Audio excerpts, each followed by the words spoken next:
Hey there, fellow crafters! Today is going to be a second episode of Explained by Clay, and now we will talk about castle walls, their designs, details, their names and purposes. Maybe you want to recreate some historical castle or you want to design your own one.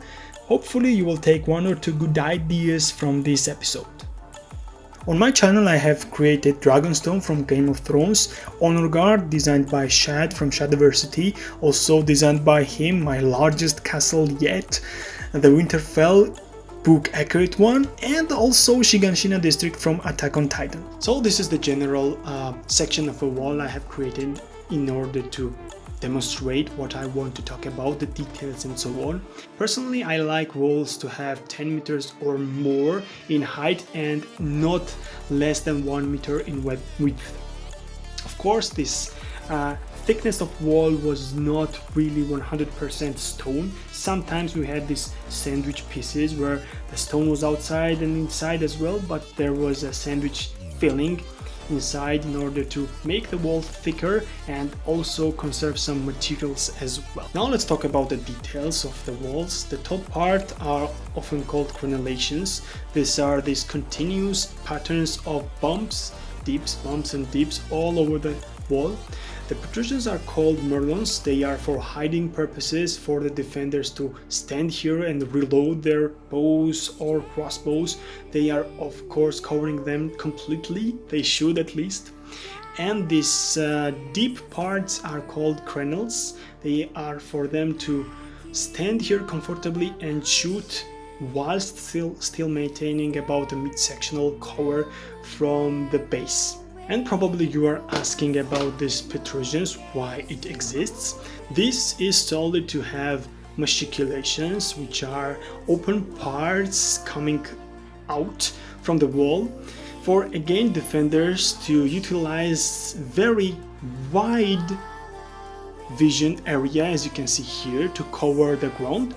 But if you are looking at it from the attacker's standpoint, you have this far hole to contest against, and it is very hard for attackers to shoot through them, whereas it is very easy for defenders to lob heavy stuff, maybe hot sand, arrows, stones and so on into upcoming attackers.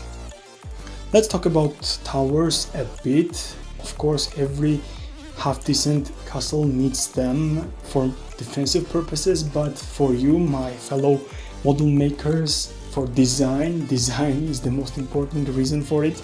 There are 4 basic types of them you can choose from historically, but you can design your own ones.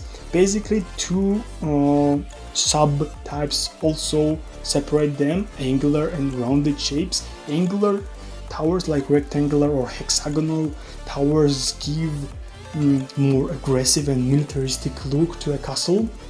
But rounded shapes are more peaceful in my mind, but at the same time they, in my opinion, give more even spread of attention to defenders to cover all the angles outside, and at the same time the perfect circle is the best shape, which utilizes the least materials to have the surrounding walls and also benefits from the largest area inside. The location of a castle is very important as well. That's why in many places you will see mountains utilized for this purpose. If you're building on a steep mountainside, it really can add up onto your walls, heights and thicknesses, and add up to the defensive characteristics of your castle, which is a very big plus. But unfortunately, at the same time, the mountain now decides how large your castle is going to be, how efficient your wall shape is going to be. Unfortunately, if you are given a very open and plain area for building a castle, now at the same time you are granted with 100% liberty to decide what type of shape your castle overall is going to have.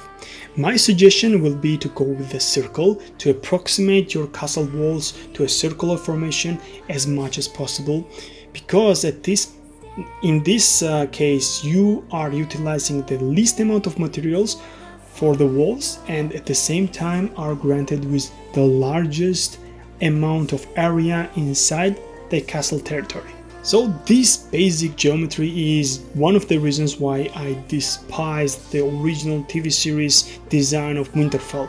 As you can see, I have built a very crude representation of it, where there is a main area for a castle which is separated from the God's Woods with this very stupid bottleneck section. And it has very strange design despite being on the very open area. Here you can see the triangular section of a land which is not covered with walls. If you flip them very easily like this and like this, you are not getting new materials but just changing angles, and you're expanding the area inside the castle very easily like this. Can you imagine just changing the angles inside the castle? You now have like 20 to 30% larger castle where you can store a whole bunch more, I don't know, trees, horses, hay for cows and so on. But even more, if you go with the closely representing circle, you have even larger area for your castle. That's, to be honest, that is a close representation to Shad's design as well. And there you go. Now you have one more reason to hate later seasons of the Game of Thrones, especially the 8th one.